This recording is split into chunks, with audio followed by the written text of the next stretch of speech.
que s'est-il passé à Sarcelles? À Sarcelles, il y a eu une confrontation. Il y a eu des violences, antisémites, mais d'abord, avant tout, il y a eu une manifestation a priori pacifique. Et puis après, il y a eu des débordements. Il y a eu des débordements parce qu'il y a eu des magasins qui ont été brûlés, qui ont été attaqués, il y a eu des vitres qui ont été fracassées, et il y a eu une confrontation devant la synagogue de Sarcelles. Voilà ce que je sais, je n'y étais pas. J'étais là la veille. J'étais d'ailleurs chez mes grands-parents, auxquels je rendais visite, comme je le fais fréquemment. Et déjà, la veille, les gens de Sarcelles savaient qu'ils ne devaient pas sortir parce qu'il pourrait y avoir peut-être des violences ou des confrontations entre certaines personnes de la manifestation et certains jeunes de la communauté juive qui se préparaient déjà. Ils se préparaient déjà, ils avaient déjà organisé cette confrontation. Donc ils savaient qu'ils ne devaient pas sortir et donc c'était su déjà depuis longtemps. D'ailleurs, ça m'a étonné assez profondément quand j'ai su qu'il y avait eu une désorganisation absolue des forces de l'ordre le lendemain. Et alors que tous les gens de Sarcelles, tous les citoyens de Sarcelles savaient parfaitement ce qui allait se passer. Ils savaient qu'il y aurait des confrontations. Et quand le rendez-vous a été pris pour, vous me corrigez, hein, pour quoi? Une bataille rangée, une bagarre Sincèrement, je ne pense pas qu'il y ait eu un rendez-vous formel. Mais bon, Sarcelles, c'est pas une grande ville, en tout cas dans le centre, à l'Auxerre. Il suffit de 2-3 rues pour savoir ce qui se passe. Et puis, il y a des voitures qui circulent, donc on sait ce qui se passe, on sait qui est là, qui n'est pas là. Donc, pas forcément besoin de rendez-vous pour finalement se confronter. Ce que je sais, c'est qu'en revanche, les forces de l'ordre n'étaient pas véritablement au rendez-vous. Il y avait des CRS devant la synagogue, mais il y en avait très peu. Et ils ont dû faire appel aux jeunes qui s'étaient massés devant la synagogue, qui s'étaient préparés, qui avaient déjà des armes prévues dans les coffres de voiture, des battes de baseball et d'autres choses, et qui ont fait appel aux jeunes massés devant la synagogue pour intervenir pratiquement à leur place ou les aider dans le cadre de cette confrontation. Ces jeunes, pardon, mais qui est-ce? C'est des vous membres avez 3 de la types de LDJ, jeunes. des membres du Bétard, des membres de la communauté juive, qui? Vous avez 3 types de jeunes, il n'y avait pas que la LDJ, certainement des membres de la LDJ, c'était évident. Vous avez également des membres du service de sécurité de la synagogue, comme devant toutes les synagogues. Et puis vous avez aussi des jeunes de Sarcelles, tout simplement, qui n'appartiennent pas forcément à la LDJ. Après, il y a des recoupements qui se font, il y a des jeunes qui passent de l'un à l'autre, qui s'entraînent forcément pour le service de sécurité de la communauté, parce qu'il y a des entraînements sportifs d'arts martiaux. Vous avez des jeunes qui passent à la LDJ parce qu'ils ont une idéologie un peu plus extrémiste, beaucoup plus extrémiste d'ailleurs, et puis des jeunes de Sarcelles tout court qui en font partie aussi. Donc vous avez 100 à 200 jeunes, je crois, d'après ce que j'ai cru comprendre, qui étaient devant cette synagogue et qui attendaient. Et je pense qu'ils attendaient volontairement. Dans un article sur Sarcelles, là, qui a été publié hier ou avant-hier sur Mediapart. Halimi, comme tout le monde n'a pas lu et beaucoup découvrent Mediapart ce soir, moi j'aimerais bien que vous nous racontiez ce qui a été c'est la force du participatif. Hein. On ne se connaissait pas, vous vous abonnez, vous publiez ce billet, on découvre cette histoire. Vous êtes pratiquant, c'est ce que vous dites dans ce billet, enfin croyant en tout cas. Pas forcément croyant, mais en tout cas je pratique certaines traditions et je respecte même des interdits. Voilà, c'est ce que je dis souvent, hein, on peut être, c'est à la fois l'origine, la culture, la croyance, tout ça c'est des différents niveaux d'appartenance. Vous avez grandi à Sarcelles. Et vous assistez à tout cela et à cette façon dont on peut être pris, hein, comme ça, dans des essentialisations. Et par ailleurs, vous êtes avocat. On avait un médecin avant le MSF. Les médecins doivent soigner tout le monde. Les avocats doivent défendre. Et donc, expliquez pourquoi ce que vous avez voulu écrire et ce que vous avez voulu faire en acceptant d'être le défenseur de ce qu'on appelle un djihadiste, en acceptant d'être le défenseur de jeunes qui ont été arrêtés dans ces manifestations. La première fois, ça a commencé effectivement quand j'ai défendu Riyad Enouni, qui était un jeune qui avait été interpellé à Naples et à qui l'on reprochait d'avoir été en Afghanistan pour commettre ce que M. Hortefeux à l'époque appelait le djihad. D'ailleurs, c'était assez étonnant de voir un ministre de l'Intérieur se positionner devant les médias et dire qu'un jeune homme qui vient à peine d'être interpellé, qui n'est même pas encore interpellé par les fonctionnaires de police français, dire qu'il avait commis l'infraction qu'on lui reprochait. Donc effectivement, il y avait eu des poursuites contre M. Hortefeux pour violation de la présomption d'innocence qui sont devenues ce qu'elles sont devenues. J'ai défendu ce jeune homme pendant 4 ans. Et il a été jugé très récemment devant le tribunal correctionnel de Paris pour des faits d'association de malfaiteurs en lien avec une entreprise terroriste. Ce qui est assez étonnant, c'est que j'ai utilisé très exactement le même terme que celui que vous avez utilisé dans votre article, à savoir l'essentialisation. Parce qu'effectivement, c'est de ça dont on parle quand on parle de djihadistes aujourd'hui, parce que la justice antiterroriste est une justice assez idéologique, très idéologique. Et quand on entend le procureur de la République, à ce moment-là, lorsqu'il s'agit de requérir la peine maximum pour une personne qui n'a pas de casier judiciaire, et je reviendrai aussi pour les jeunes... Qui n'a pas commis de crime en État. Alors, pour la justice française, le fait d'aller en Afghanistan et de combattre les forces de la coalition, si tant est que c'est prouvé, c'est déjà en soi un crime. Et c'est ce qu'on appelle l'association de malfaiteurs en lien avec une entreprise terroriste. C'est une infraction fourre-tout, extrêmement large, où on peut mettre absolument tout ce qu'on veut.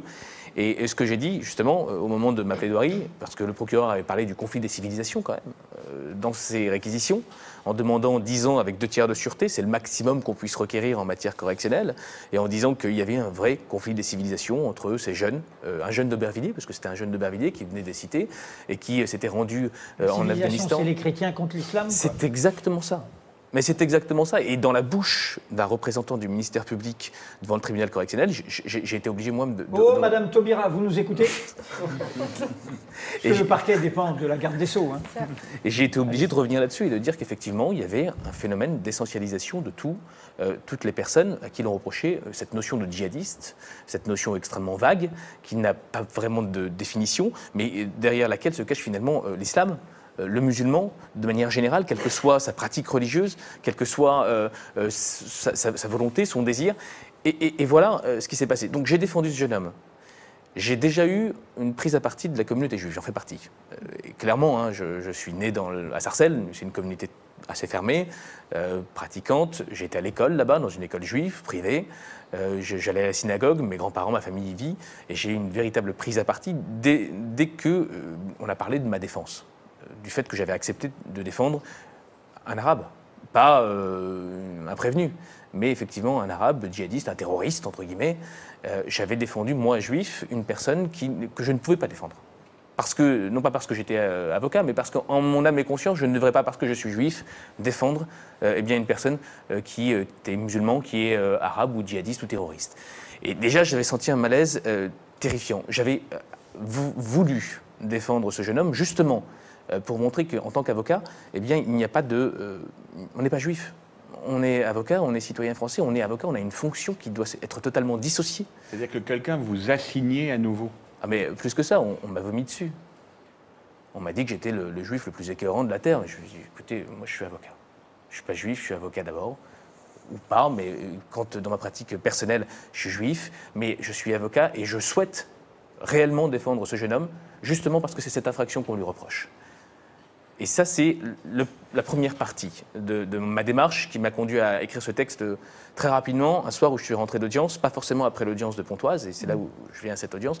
Et j'ai choisi aussi de défendre ces 2 jeunes qui avaient participé, en tout cas c'est ce qu'on leur reprochait, aux émeutes dites antisémites, parce que là on parlait ni d'une manifestation, ni de violences antisémites qui débordaient de la manifestation, parce que c'est ce qui s'est passé. Il y a eu une manifestation pacifique, et il y a eu des violences antisémites réelles, graves. Il y a eu un magasin juif, 2 magasins juifs qui ont été brûlés, il y a eu des magasins qui ont été cassés parce qu'ils appartenaient à la communauté juive. Il ne faut pas se tromper là-dessus. Et ça existe, les égarés existent. Il y a eu ça. C'est ce que je disais. Il y a eu ça. Et il y a eu des jeunes qui sont allés devant la synagogue pour se confronter. Je ne pense pas que ces jeunes soient forcément De quoi antisémites. sont-ils accusés, vos clients? Alors, ces 2 jeunes hommes n'ont pas participé à la manifestation.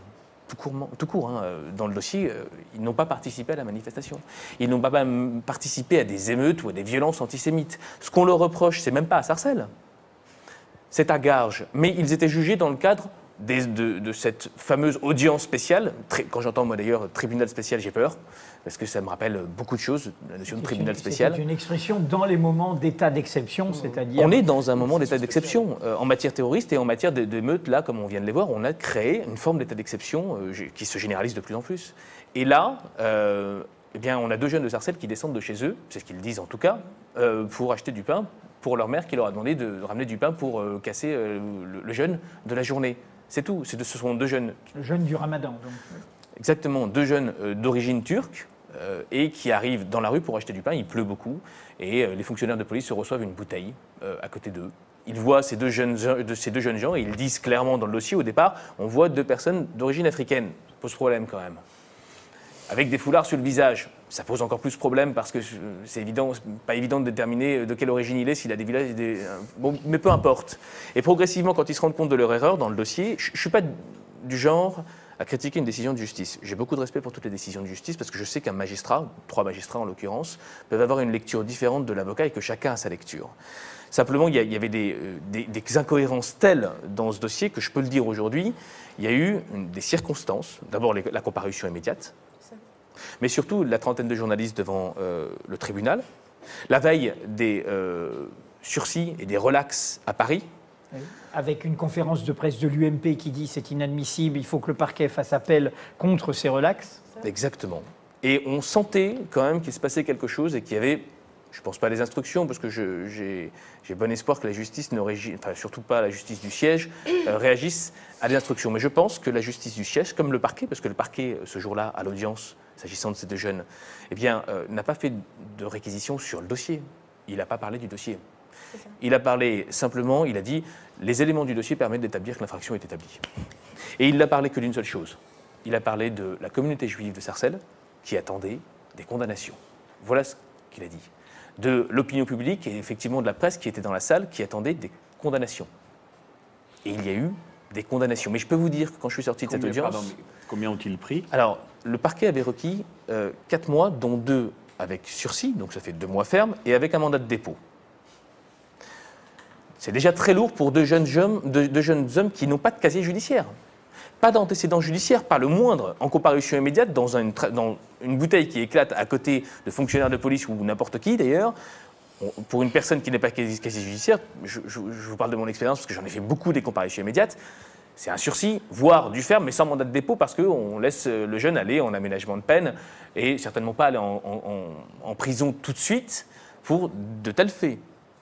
Là, le tribunal, alors que l'on pensait réellement, tout le monde dans la salle le pensait, le parquet est venu me voir, je peux le dire, le procureur de la République, me disant après ma plaidoirie, bon, vous allez avoir une relaxe au bénéfice du doute. Parce qu'effectivement, le dossier, c'était des fonctionnaires de police qui étaient à la fois enquêteurs et victimes. Donc il y avait déjà en soi un conflit d'intérêts, qui avait participé à des violences sur ces jeunes au moment où ils avaient été interpellés. Donc il y avait aussi une bavure policière. Il y avait un dossier auquel tout le monde faisait croire qu'il y aurait une relaxe, ou tout au moins une peine vraiment symbolique, parce que le tribunal de Pontoise est quand même assez sévère en matière de violence policière habituellement. Condamnation ferme, 6 mois, dont 3 avec sursis, donc 3 mois ferme, et un mandat de dépôt à l'audience pour ces 2 jeunes hommes. Il y en a un qui a perdu tout simplement son emploi immédiatement parce qu'il bossait à l'aéroport. Ils avaient des emplois, ils avaient un travail, ils avaient des vies. À l'aéroport, il faut le badge avec le casier judiciaire. Ils ont perdu leur vie. Et je suis sorti, pour revenir sur votre question de départ, parce que je sais quand même non, mais je vous en prie, elle était trop vague. J'étais assez exhaustif. Non, mais j'y reviens. Après, ça a été encore pire.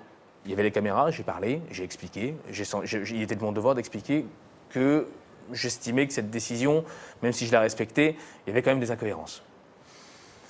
J'ai eu des menaces de mort véritables sur mon téléphone portable. J'ai eu des insultes de personnes proches, d'amis. Et c'est à ce moment-là, c'était assez subjectif ce texte finalement. C'était pas un message politique, c'était pas une volonté de ma part de m'exprimer politiquement ou publiquement, enfin, même si je l'ai fait sur un blog.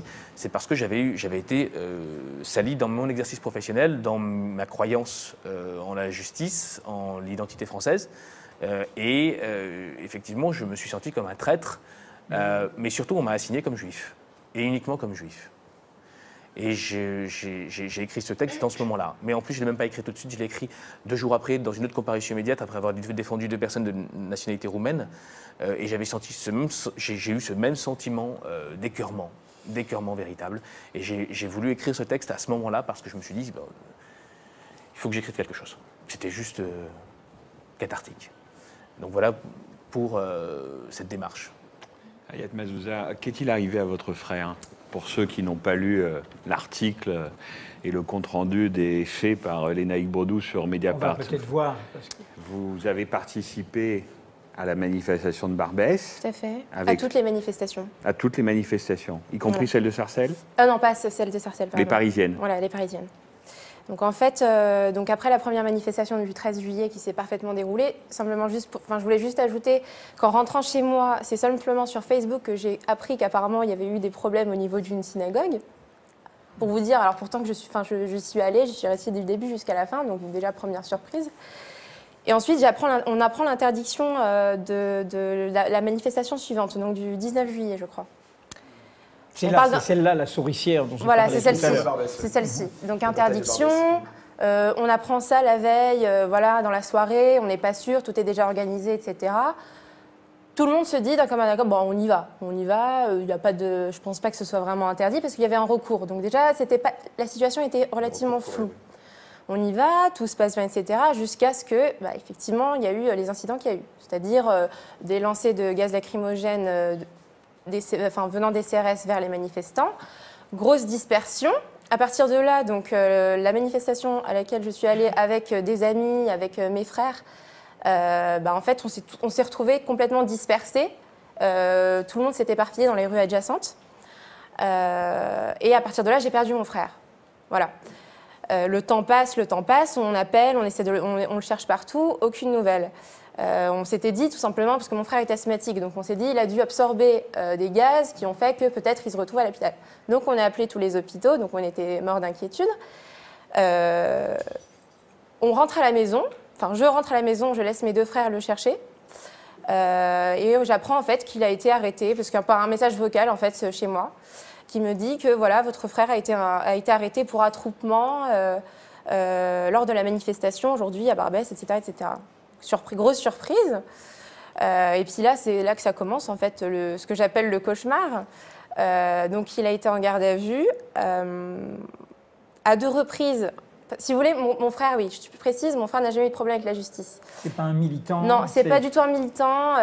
Pour vous dire, parfois, il ne comprend pas mon engagement politique. Juste pour vous dire à quel point, voilà, s'il y est allé, si j'y suis allée aussi, et si beaucoup de personnes y sont allées à ces manifestations, c'est simplement, comme je l'ai dit, c'est qu'on a un cœur, en fait, on a une certaine sensibilité et qu'on veut s'exprimer. Voilà, c'était ça le but. C'était manifester, parce qu'il me semble, jusqu'à preuve du contraire, que c'est un droit dans cette République. Enfin, au vu des derniers événements, j'ai un petit doute, mais enfin bref. Donc on y va, mon frère manifeste, etc., etc., il est interpellé.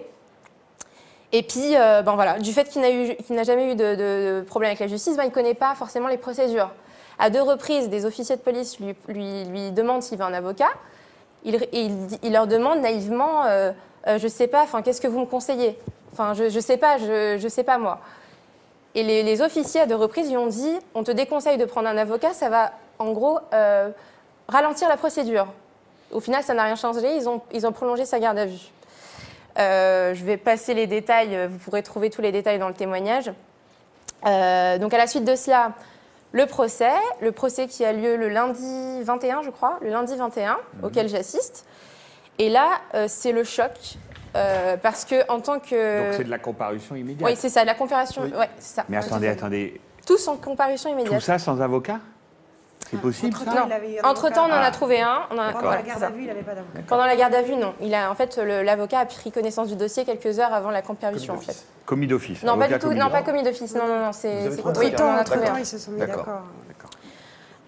Donc voilà, comparution immédiate. Il se retrouve dans un box menotté avec une autre personne qui a à peu près le même profil que lui, c'est-à-dire un bon métier, c'est informaticien. On a affaire à des informaticiens, des ingénieurs, père de famille. Mon frère a 3 enfants, dont un en bas âge. Jamais de soucis, un honnête citoyen français, disons. Et là, on lui dit, alors les premiers mots qui m'ont choquée venant du procureur de la République, c'est alors ce n'est pas pour faire l'exemple, mais... Alors moi, pour le coup, je me suis demandé où j'étais. Est-ce qu'on fait le procès de toute une jeunesse ou peut-être tout l'ennemi de l'intérieur? Je n'en sais rien.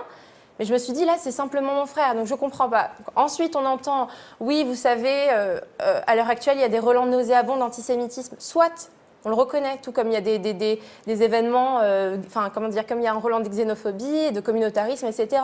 Mais là, on ne parle pas de cela. Et c'est ça que je n'ai pas compris. Et je crois que vous avez dû vous rendre compte, à travers les différents témoignages ici, c'est qu'il y a beaucoup de mélange. On mélange tout, en fait. Moi, même au niveau médiatique, j'ai l'impression qu'on est dans un journalisme milcheck. Moi, j'appelle ça le journalisme. On secoue, on prend des infos, on parle de djihadistes, on parle de musulmans, on parle de banlieusards. Mais dans ce mélange, il y a une constante, c'est de désigner les musulmans. C'est toujours les musulmans. Non, mais c'est ça. Honnêtement, je vais vous raconter les faits. On s'est dispersé avec mon frère. Du fait des gaz lacrymogènes, on s'est complètement perdu. Le point de ralliement, c'était la voiture, parce qu'on s'était stationné rue Custine. Et en fait, en y allant, il était seul dans la rue. En y allant, un officier lui a dit cours. Il s'est mis sur le côté parce qu'il ne comprenait pas, il pensait qu'il allait y avoir des affrontements. Il s'est mis sur le côté. Un autre officier lui a dit cours, je t'ai dit cours. Donc il s'est mis à courir. Et ensuite, un autre lui a dit chope-le. Voilà, c'est ce qui s'est passé. Ah, oui. Et ensuite, on parle de violence à police. Il a été condamné à 4 mois de prison avec sursis et à 1 150 € d'amende pour blessure à policier. Et le parquet a fait appel? Le parquet a fait appel, jugeant que ce n'était pas assez sévère. Voilà. Pour un primo-délinquant. Et je rejoins aussi les propos de Maître Halimi. Notre avocat lui-même était très relaxé. En fait, il se disait vous inquiétez pas, il ne fera pas de prison pour ça, vous savez, les manifestations. Tout le monde était vraiment sûr on était tous sûrs de nous. Donc en fait, Maître Halimi, comment vous voyez la chose? Parce que là, j'ai l'impression que si je comprends bien que le seul délit, avec tous les guillemets que vous voudrez avérer, c'est qu'il a participé à une manifestation interdite. Encore une fois, il y a des lectures différentes. Dans un dossier, quand vous avez des fonctionnaires de police qui déclarent certaines choses, eh bien le tribunal les tient pour acquis parce qu'elles valent jusqu'à preuve du contraire. Et là, dans ce dossier, même si les fonctionnaires de police avaient dit une chose, ils s'étaient bien repris par la suite. Donc effectivement, ce n'est pas forcément contestable en soi parce que vous avez des déclarations de fonctionnaires de police. Mais moi, je suis intimement convaincu, et mon expérience me le dit, dans ce dossier, ces jeunes gens n'avaient absolument rien à voir, ni avec ces manifestations, ni avec la bouteille qui avait été jetée. Et effectivement, le contexte. Et uniquement le contexte a fait qu'ils ont été condamnés. Et en plus, et c'est ça qui est pire que tout, à des peines qui ne correspondent pas à ce type de délit habituellement. Il y a une véritable criminalisation des manifestants. C'est ce qu'il faut dire. Il n'y a pas à chercher plus loin. On est une criminalisation du droit fondamental. Je rappelle qu'en démocratie, le droit de manifester, le droit de diffuser un tract, le droit d'exprimer une opinion, le droit de faire une réunion, et ça a été des batailles, ne suppose pas d'autorisation. C'est-à-dire que c'est a posteriori que s'il se passe des incidents, ils sont sanctionnés. Et là, on passe à autre chose, puisque comme vous le savez, la personne qui, au nom de vos collectifs, a signé ces demandes, elle est aujourd'hui convoquée devant la justice cet automne pour être responsable de tous les désordres qui ont pu y avoir. Et je voudrais juste rappeler, j'ai 62 ans bientôt, que dans notre jeunesse, dans les années 70, nous avons manifesté, et c'était une époque, celle de l'après-68, et toutes les manifestations, même les plus calmes et tranquilles, étaient accompagnées, parce que il y a des gens qui viennent, qui sont minoritaires, on appelait ça les autonomes, qui venaient au début, qui venaient à la fin.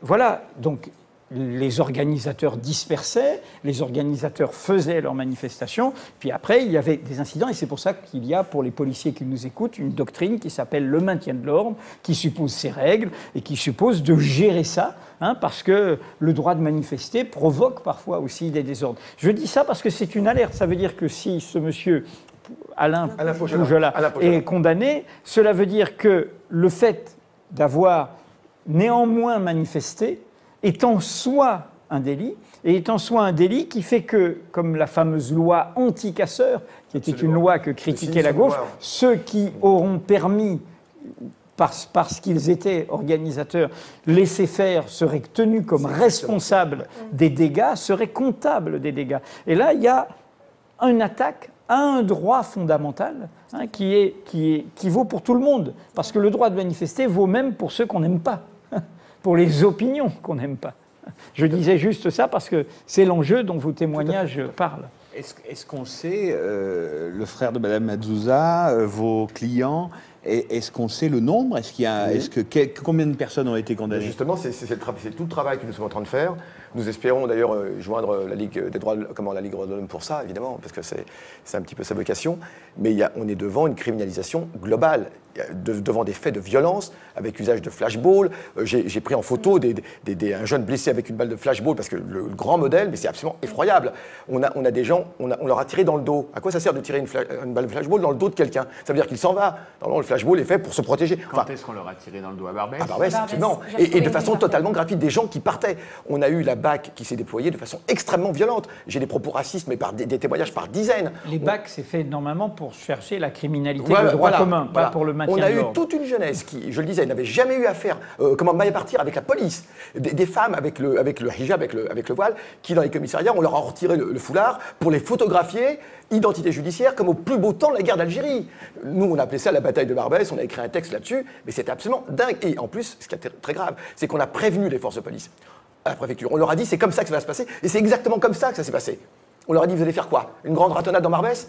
Alors on a eu des dizaines de personnes qui ont été arrêtées, parfois très loin même des lieux, qu'on a arrêtées vraiment sur le faciès, et là on peut le dire, qui ont pris des peines mais incroyables. On a eu des 10 mois avec sursis, donc on est en train de recenser un petit peu tous ces témoignages actuellement.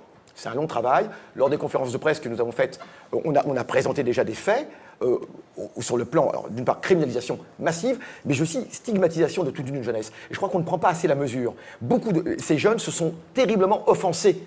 Ils ont été accusés d'être des antisémites, des barbares. Ensuite, les déclarations de Valls sont venues. Et je crois qu'on n'a pas encore pris la mesure du dégât qui s'est produit. Je vous pose de cette rupture. Alors, on est en train de recenser le nombre actuellement, mais plusieurs dizaines. Je vous pose la question parce que vous vous rendez compte que tout ce qu'on a dit ce soir va à l'encontre, mais totalement, disons, du bruit médiatique dominant, mais même du bruit dominant tout court. Vraiment, ça va à l'encontre de ça.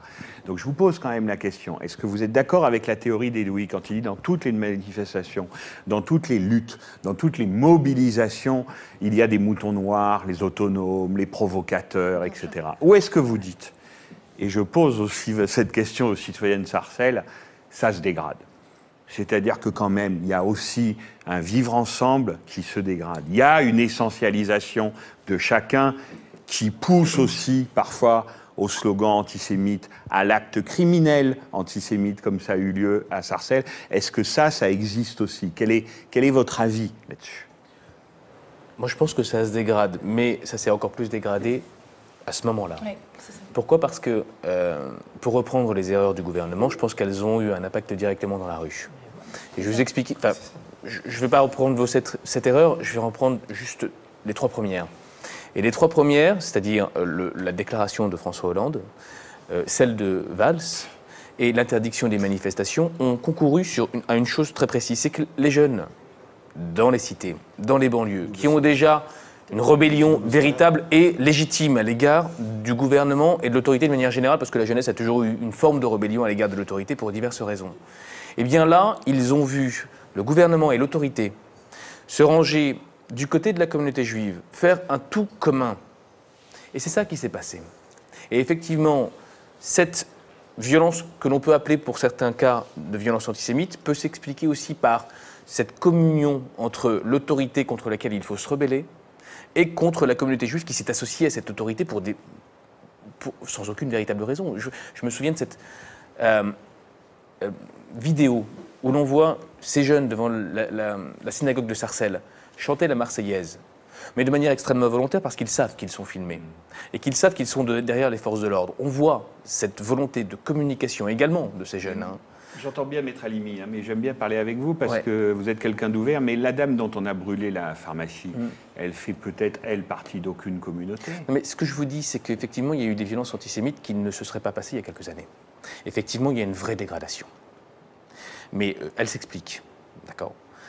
Et je crois que ça va aller de mal en pis.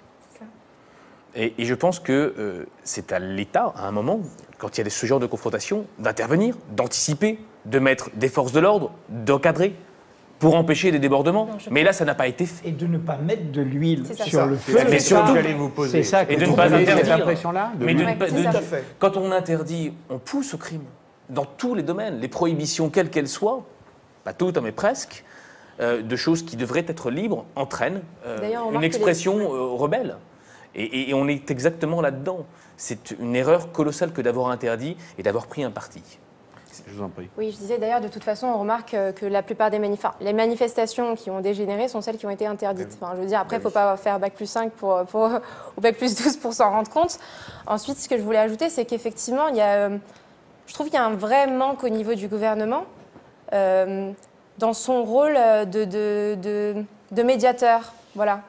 Les événements, enfin les manifestations, les attaques antisémites, etc., j'ai l'impression qu'elles ont cristallisé en fait un ensemble de problèmes sociaux qui sont pas réglés, en fait. Il y a un manque cruel de dialogue social, de dialogue entre les communautés. Et au lieu d'apaiser, le gouvernement, en fait, attise les haines. Attise les haines. Il nous met les... Vraiment, je le dis vraiment de manière directe, ils nous mettent les uns contre les autres. C'est ça, en fait. Je suis tout à fait d'accord. Pour revenir sur Sarcelles, pardon, excusez-moi. Allez-y. Pour revenir sur Sarcelles, les communautés, effectivement, c'est pas un mythe. Hein. Les communautés, on vivait ensemble, coexistaient, les jeunes allaient dans les mêmes écoles. Pas tous, mais il y a eu des très très belles années à Sarcelles. Les gens vivaient ensemble, dans ce vivre ensemble véritable. Et depuis quelques années, alors ça s'explique peut-être avec certains élus locaux, hein, il y a une volonté de diviser les communautés, peut-être pour mieux régner sur cette ville. Ça ne s'est pas passé en une minute, ça ne s'est pas passé uniquement au niveau national, ça s'est d'abord passé au niveau local. Une gestion communautaire de la municipalité. Clairement, et clientéliste, parce qu'on a choisi certaines communautés qui votaient, qui avaient un pouvoir électoral, et on a mis de côté les autres. Donc effectivement, vous créez des rancœurs. Et là, vous divisez les communautés. Et ce qui se passe aujourd'hui à Sarcelles, alors que ça ne se serait jamais passé il y a 10 ans, parce que les grands frères, ceux qui sont encore sur la place, la fameuse place des Flanades, se disent, mais qu'est-ce que c'est que ces petits cons, excusez-moi du terme, hein, qui ne savent même pas où se trouve Gaza, et qui viennent massacrer notre pharmacie où on va depuis des années. Ces grands frères, ils seraient venus, ils auraient dit stop, on se calme, on bouffe ensemble, on mange ensemble. Et aujourd'hui, c'est plus possible. Je pense aussi qu'il y a une erreur. Enfin, je veux dire, lorsque l'on voit Monsieur le Président François Hollande, qui au lendemain des manifestations accueille les représentants des cultes, qu'est-ce que cela veut dire en fait? Très bien, je veux dire, c'est une manifestation citoyenne. Oui. Pourquoi on parle de religion quand on va manifester? C'est-à-dire qu'en fait, les personnes qui ne croient en rien, par exemple, on va parler des agnostiques ou des athées. Ça veut dire qu'ils ne peuvent pas manifester pour Gaza? Je ne comprends pas, moi. Moi non plus. On déplace en fait le sujet, on le déplace. Il y a eu un télescopage, de pas mal de problèmes que connaît cette République, avec des problèmes de quartier, et des quartiers qui en plus vont être violemment stigmatisés. C'est-à-dire que contrairement, après 2005, tout le monde pensait que la France, le pays, avait pris la mesure des problèmes. On avait eu des grandes déclarations à l'époque, hein, vous vous souvenez, où l'État va enfin se préoccuper. Et même Hollande, pendant sa campagne, il avait passé le périphérique. Hein, vous vous souvenez, il avait quand même passé le périphérique. Il avait passé une journée du côté de... d'ailleurs. Oui, à Trappes, et à Clichy-sous-Bois, etc. Bon, et on a bien vu qu'au contraire, cette machine folle s'est mise à aller en avant. Et au contraire, on a eu une stigmatisation redoublée de l'islamophobie qui progresse. On a eu la communauté musulmane qui est clairement pointée du doigt par M. Valls à différentes occasions. La droite, évidemment, boit du petit lait dans l'occasion. Elle n'a même plus besoin de... Marine Le Pen n'a même plus besoin de ces Valls qui travaillent pour elle. Donc tout cela fait qu'on a une communauté qui a vraiment le sentiment qu'elle est née du mauvais côté du périphérique, qu'elle a une mauvaise couleur, qu'elle a une mauvaise religion. Et quand on ajoute à cela... Il y a la Palestine qui arrive, ils ont envie d'exprimer leurs sentiments, on l'a très bien vu, de façon citoyenne, etc. On leur dit non, vous n'êtes que des antisémites, et à l'occasion du Veldiv. Mais ces jeunes-là vont à l'école, ils ont des cours d'histoire, ils savent ce que c'est que le Veldiv, ils savent ce que c'est que l'antisémitisme. Et on leur dit, vous êtes des nazis. En fait, vous êtes des nazis. On fait coïncider islam et nazis. Et c'est extrêmement grave, je le dis bien, parce c'est comme si on avait ce gouvernement qui se débarrasse d'une partie de sa jeunesse et qui dresse une partie de la population contre l'autre. Comme tu le dis, une communautarisation, enfin un clash des communautés, un clash des civilisations en France. Mais même une essentialisation religieuse. Une essentialisation, bien évidemment. Je rebondis sur ce que vient de dire Madame, parce que j'avoue que ça m'a suffoqué. Etc. Oui, c'est ça. Aller chercher un rabbin et un recteur de mosquée comme réponse politique. Non, les représentants des bouddhistes, des orthodoxes. Oui, non, mais j'entends bien, Léna. Mais qui a eu cette idée grandiose? On sait. Alors là, mais qui a eu cette idée? Ça a commencé avec Nicolas Sarkozy. Oui, avec Sarkozy, oui. Quand il a voulu remettre en cause la loi de 1905, c'est lui qui a commencé là. Lorsqu'il a voulu créer des institutions religieuses, également dans le culte musulman, c'est lui qui a créé cette volonté de réforme de la loi de 1905. Cette volonté de... Alors qu'on avait une jurisprudence extrêmement équilibrée en matière de voile avec le Conseil d'État, il a tout foutu en l'air, il a tout massacré. Et aujourd'hui, on a un gouvernement qui est dans la droite file de cette politique. Mais vous avez donné la clé quand vous parliez de ce procureur de la République qui a parlé de guerre des civilisations. Oui, nous l'avons écrit, je l'ai écrit dans cet article dont on parlait tout à l'heure. C'est-à-dire qu'à partir du moment où on voit le monde comme une guerre des civilisations, on met en guerre tout le monde. Et finalement, cette guerre que l'on projette à l'extérieur, on l'amène à l'intérieur. C'est pour ça que, bien sûr, qu'il y a des actes répréhensibles. Mais si, en haut, la pédagogie est désastreuse, le poisson pourrit toujours par la tête. Est-ce que tu as une conclusion supplémentaire? Non, je voudrais dire que... pas mal. Non, mais parce qu'on est ensemble depuis 18 heures, et je vois certains de nos techniciens, même s'ils sont costauds et vaillants, qui commencent un peu à fatiguer, à porter leur caméra, donc on va conclure. Remercier infiniment nos invités d'avoir participé à ces débats qui ont été longs, qui ont été riches, qui ont été, je crois, de très grande qualité. Et si tu as un mot à dire, dis-le. Je voulais juste dire que, comme on est un journal participatif, que si ce débat que vous pouvez revoir, et dites à vos amis, tout ça est en vidéo accessible sur Dailymotion, sur YouTube, etc. Puisqu'on parlait de la France, si ça peut faire circuler l'idée que la France, ce n'est pas ce qu'on vous dit dans les médias dominants ou dans ces discours qui essayent de monter une France contre une autre. Bref, si on peut tous retrouver un peu d'espérance, comme elle a été dite dans tous ces témoignages, de raison, d'explication, de rationalité, loin des haines, loin des assignations, eh bien, voilà, faites-le, faites circuler ça. Parce que, ça a été dit par nos invités, les temps sont dangereux, ils sont risqués, et voilà, il faut qu'on évite tout cela, et donc il faut qu'on se parle. Merci infiniment à tous les quatre. Merci à tous ceux qui ont participé à ces débats depuis 18 heures. Merci à Pierre Catan et à toute son équipe qui ont assuré le son et l'image de ces rencontres. À moins qu'Edoui en décide autrement et nous fasse un live, par exemple, le 15 août, on se retrouvera dans cette rédaction pour un nouveau live de Mediapart le 25 août, tu m'as dit 25 septembre. 25 septembre. Là, je crois qu'il y a une petite malice de ma part. 25 septembre.